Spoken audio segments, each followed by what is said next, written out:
নমস্কার বন্ধুরা, কেমন আছেন সবাই? আজকে একটা নতুন ব্লগে স্বাগত জানাই। আজকে আমি বানাচ্ছি হলো কর্ন, ক্রিস্পি কর্ন। তো ক্রিস্পি কর্ন বানানোর জন্য আমি ফার্স্টেই এটাকে একটু হালকা সেদ্ধ করে নিয়েছি, 4-5 মিনিটের মতন করে নিলাম। তারপরে একটা বোলের মধ্যে 2 চামচ কর্নফ্লাওয়ার, 1 চামচ ময়দা আর 1 চামচ চালের গুঁড়ো নিয়ে হালকা একটু জল দিয়ে আমি কর্নটাকে একটু মেখে ফ্রাই করব।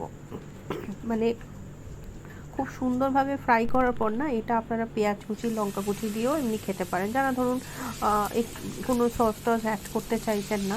কিন্তু যেহেতু আমার না একটু ঠান্ডা লেগেছে, আমার খুব চটপটা খেতে ইচ্ছা করছে, তো তাই জন্য আমি ভাবলাম যে একটু সস দিয়ে একটু হালকা এর সাথে একটু গায়ে মাখানো থাকলেও ভালো লাগে। তো তাই জন্য আমি একটু সসেই অ্যাড করছি। তো আপনারা চাইলে ওইভাবেও খেতে পারেন, মানে একটু পেঁয়াজ কুচি টুচি দিয়ে। তো আমি এরকম লাল লাল করে ভেজে নিলাম। এটা আমি কয়েকটা নুন দিয়ে একটু খেয়েও দেখেছি, মানে এটাও খেতেও বেশ ভালো লাগছে, কিন্তু আমি একটু সস অ্যাড করেই নিই, বরং সেটা আরও বেশি মনে হয় ভালো লাগবে মুখে। তো তারপরে একটু আমি পেঁয়াজ কুচি দিলাম, আর আদা আর রসুনের একটু পেস্ট দিয়ে স্প্রিং অনিয়ন দিয়ে ফ্রাই করে নিলাম।